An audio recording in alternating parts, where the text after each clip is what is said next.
Hello everyone. तो 13 तारीख को हमें 3500 का प्रॉफिट हुआ था। अब देखते हैं ट्रेड एनालाइज करके। तो स्टार्ट करते हैं एनालाइज करना। तो हम इस वीक का एनालाइज करेंगे कि हमने कौन सी ट्रेड कहाँ पे ली थी। तो स्टार्ट करते हैं 13 तारीख से। तो 13 तारीख पे क्या हुआ था मार्केट में, पहले उससे पहले का एक दिन देख लेते हैं। मार्केट में एक बाइंग आई, मार्केट ने सस्टेन किया, फिर से एक ब्रेकआउट आया और मार्केट ने फिर से एक सस्टेन किया, लेकिन प्रीवियस डे के हाई के ऊपर से। तो यहाँ पे क्या होंगे, यहाँ पे बहुत सारे बायर बैठे होंगे। ब्रेकआउट को देखे उनका एसएल जो है इसके नीचे होगा कहीं ना कहीं। तो अगले दिन क्या होता है, मार्केट अगर इसके ऊपर खुलता है तो कहीं ना कहीं हम बाइंग में जाते हैं, या तो यहाँ से या तो यहाँ से, लेकिन मार्केट खुला इसके नीचे बीच में। और यहाँ पे भी एक अच्छा खासा सपोर्ट था जहाँ की ऑपरेटर बैठा हो सकता है, क्योंकि मार्केट ने इससे पहले एक एम पैटर्न बनाया जहाँ पे रेटर ने सेल किया होगा और ऑपरेटर ने यहाँ पे कहीं ना कहीं एंट्री बना ली होगी। तो ये जोन हमारे लिए इंपॉर्टेंट था कि ये जोन जो है बहुत ही स्ट्रांग बाइंग का काम कर सकता है। और ऊपर हमारे पास ये जोन था रेजिस्टेंस का कि यहाँ से रिट्रेसमेंट आ सकती है, सेलिंग नहीं आ सकती, रिट्रेसमेंट आ सकती है, ये हमें पता था। तो मार्केट खुला यहाँ बीच में। तो मार्केट ने पहली कैंडल जो है वो रेजिस्टेंस के पास जाने की कोशिश की। मैं दिखाता हूँ आपको 1 मिनट में। ये देखो, मार्केट ने जैसे ही यहाँ पे खुला और एक अच्छी खासी ग्रीन कैंडल बनाई, लेकिन ऊपर से एक रिजेक्शन भी था कि हाँ ऊपर सेलर जो है एक्टिवेट है। इस रिजेक्शन ने हमें वो बताया कि सेलर एक्टिवेट है। दूसरी बात, अगर ऐसी बाइंग कैंडल बनेगी, जिसने भी यहाँ पे बाई किया होगा वो क्या करेगा, अपनी पोजीशन को होल्ड करेगा। क्यों? क्योंकि उसको लगेगा कि वापस से ऊपर आने वाला है। तो दूसरी बात, यहाँ पे जो फर्स्ट कैंडल का जो डे लो है, जो फर्स्ट कैंडल का लो है, उधर पे सपोर्ट उठाया मार्केट ने अप जाने के लिए। तो वहाँ पे भी रिटेलर जो है वो क्या करेंगे, वो अपनी पोजीशन में बाइंग साइड की पोजीशन बनाएंगे इसको देख के। और यहाँ पे भी हमें वही दिख रहा था कि पहली कैंडल एक बिग कैंडल बनी तो ये अपनी पोजीशन को होल्ड करेंगे। मार्केट अभी रेजिस्टेंस के नीचे ही ट्रेड कर रहा है, तो कहीं ना कहीं ये रेजिस्टेंस लेने वाला है। और एक्टिवेट यहाँ पे सेलर है, वो हमें कैसे पता चला, वो हमें पता चला इस रिजेक्शन की वजह से। तो मार्केट जैसे ही थोड़ा बहुत ऊपर गया, यहाँ इधर पे ब्रेकआउट दिया, यहाँ पे एस एल हो, यहाँ पे एस एल लगे, और यहाँ पे भी ये रेजिस्टेंस के पास आया, तो हमने यहाँ पे ट्रेड एक पंच किया पुट साइड की तरफ, जिसमें हमने अच्छे खासे पॉइंट 60-70 पॉइंट कैप्चर किए। और इधर पे हमने अपनी पोजीशन काटी, और जैसे ही हमने पोजीशन काटी मार्केट पूरा रिवर्स हो गया। अब ये कैसे हमने प्रेडिक्ट किया कि सपोर्ट तो यहाँ पे है, यहीं पे हमने ट्रेड क्यों काटी कि यहाँ से मार्केट घूम सकता है। तो उसका रीज़न है ये, 15 मिनट में चलते हैं, उसका रीज़न है ये। देखो, तो मार्केट ने क्या किया था, सस्टेन किया था, उसके बाद यहाँ पे बाइंग दी थी, लेकिन बाइंग कहाँ से दी थी, ये बिग बार एक बनाई थी बहुत तेज़ी से। हमें पता था यहाँ पे ऑपरेटर अपनी पोजीशन बचाएगा, वो इसके नीचे जाने नहीं देगा। तो कहीं ना कहीं यहाँ पे एक जो रेजिस्टेंस था अब ये सपोर्ट की काम करेगा। तो मार्केट को यहाँ आने की ज़रूरत नहीं है, जो रेजिस्टेंस था ऑटोमेटिकली उसको सपोर्ट बनाया और मार्केट यहीं से ऊपर चला गया। इसलिए हमने अपनी पोजीशन बिल्कुल इस इधर पे ही काट दी और इसमें हमने प्रॉफिट बुक किया। अगर हमने नहीं काटा होता तो ये पूरा का पूरा ट्रेड रिवर्स होने के बाद साइडवेज मार्केट चला जाता, जिसमें हमारा फिर स्टॉप लॉस या कॉस्ट टू कॉस्ट हम निकल जाते। तो 14 तारीख को हमारा 2000 का लॉस हुआ था। तो चलो लॉजिक देखते हैं उसका। तो बात कर लेते हैं 14 तारीख की, हमने ट्रेड कहाँ पे ली थी। तो उससे पहले हम एनालाइज करते हैं पिछले वाला दिन। पिछले वाला दिन क्या था, जो पूरा मार्केट था साइडवेज था, तो यहाँ पे दोनों का थ्री हुआ, बायर का भी और सेलर का भी। और लास्ट के घंटे में मार्केट ने क्या किया, यहाँ पे एक ब्रेकआउट दिया, इस लेवल का जो बॉक्स था इसका ब्रेकआउट दिया, उसके ऊपर सस्टेन किया। तो कहीं ना कहीं यहाँ पे रिटेलर ने क्या किया होगा, बाइंग की पोजीशन बनाई होगी।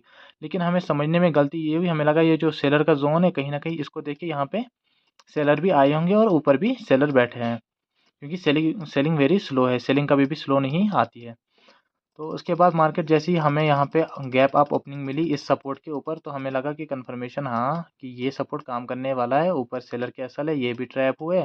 लेकिन जैसे ही पहली कैंडल बनी तो मार्केट ने, मैं आपको 1 मिनट में दिखाता हूँ। देखो, जैसे ही पहली कैंडल बनी तो मार्केट ने क्या किया, हमारे सपोर्ट का ये तेज़ी से गया, तो यहाँ पे हम बाई नहीं कर पाए। फिर मार्केट क्या हुआ, साइडवेज सा हो गया।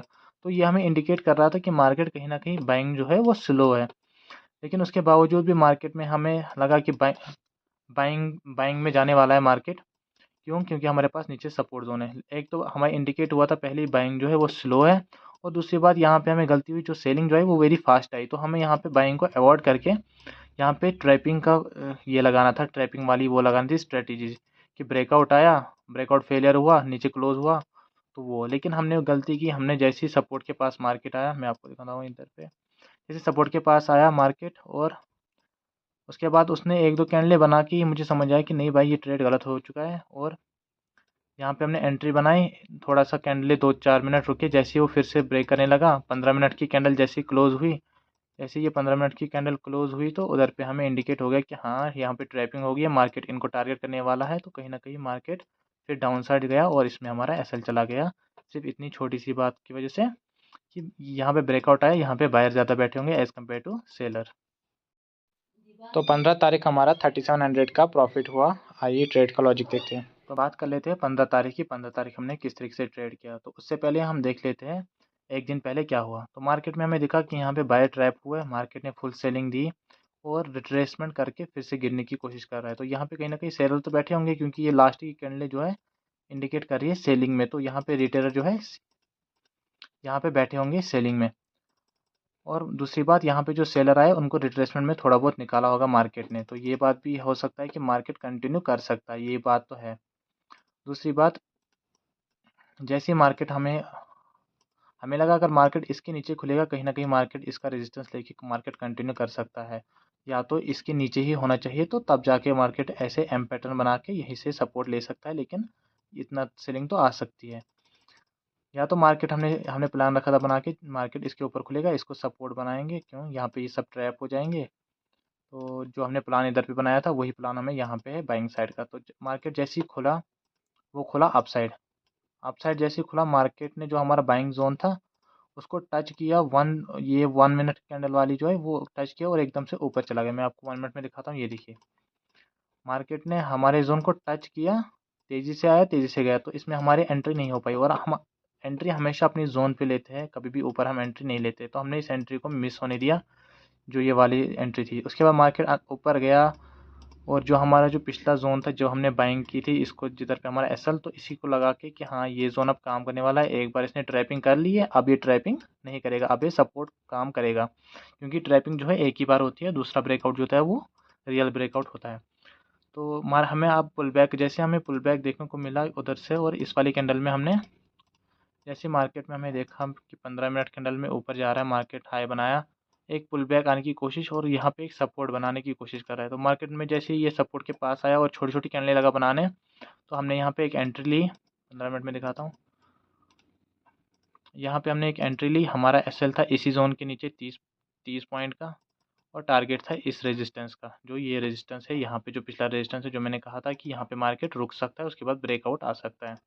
और मार्केट ने वैसा ही किया अभी, जो मैं पिछले दिन से कह रहा हूँ। तो मार्केट में क्या हुआ, जैसे हमें ट्रेड मिला थोड़ा हमें लॉस दिखाया, और उसके बाद मार्केट एक फर्दर एक अपसाइड का मोमेंटम देने के बाद हमें कहीं ना कहीं टारगेट दिया। हम इस रेजिस्टेंस के पास मार्केट में निकल गए, क्यों? क्योंकि यहाँ पे एक सेलिंग जोन था, तो हम इधर कहीं इतना ऊपर हम नहीं, इधर कहीं पे 70-80 पॉइंट लेके हम निकल गए इसमें। तो मार्केट में जैसे ये ब्रेकआउट, इधर पे हमारी एंट्री थी ये मिस हो गई, तो दूसरी एंट्री हमारी ये थी, ऊपर गया रिट्रेसमेंट किया मार्केट। ये रिट्रेसमेंट हो सकता था, यहाँ तक भी आ सकता था, तो हमने इसी वाले सपोर्ट के पास क्यों बाइंग किया, इस वाले क्यों नहीं? क्योंकि मैं वेट कर रहा था इसके पास आने का, इसके पास खरीदने का मेरा इरादा नहीं था। तो इसके पास खरीदने का इरादा मुझे बना तब जब मैंने बैंक निफ्टी में देखा कि बैंक निफ्टी में जो रिट्रेसमेंट है वो बहुत ज़्यादा हो रही है एज़ कम्पेयर टू इसके हिसाब से। ये अपने आप को होल्ड कर रहा है और ये बहुत ज़्यादा सेलिंग में आ रहा है, और ये ऊपर से एक ट्रेंड लाइन भी बना रहा था। ये मैं दिखाता हूँ, ये ऊपर से ट्रेंड लाइन भी बना रहा था। तो यहाँ पे कहीं ना कहीं सेलर ही आने वाले हैं। ट्रेंड लाइन को देखिए, यहाँ पे कहीं ना कहीं सेलर ही आने वाले हैं। और दूसरी फर्स्ट कैंडल का भी यहाँ पे ब्रेकआउट हुआ है, तो ब्रेकआउट के बाद ये ऊपर जा सकता था। क्यों? क्योंकि इससे पिछली बार हमने देखा था कि मार्केट में जब फर्स्ट कैंडल बनी तो ब्रेकआउट आया, फिर वो कंटिन्यू डाउन साइड किया था, तो चार्ट रिपीट नहीं हो सकता। तो जैसे ही ये भी हमें कंफर्मेशन मिली कि ब्रेकआउट आया, अगर ये आप ऊपर जाएगा तो ये पूरा ही ऊपर जाएगा, ये ऊपर जाने के बाद ब्रेकआउट नहीं करेगा। तो इस वजह से हमने क्या किया, हमने ब्रेकआउट से पहले ही, इस ट्रेंड लाइन का ब्रेकआउट से पहले ही हमने बाइंग साइड का ट्रेड बना लिया था इस सपोर्ट को देख के, और इस दिन भी हमारा टीपी ही हिट हुआ।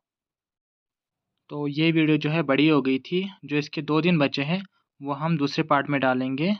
जो 2 दिन बचे इस वीक के वो दूसरे पार्ट में हम डालेंगे इसकी एनालिसिस।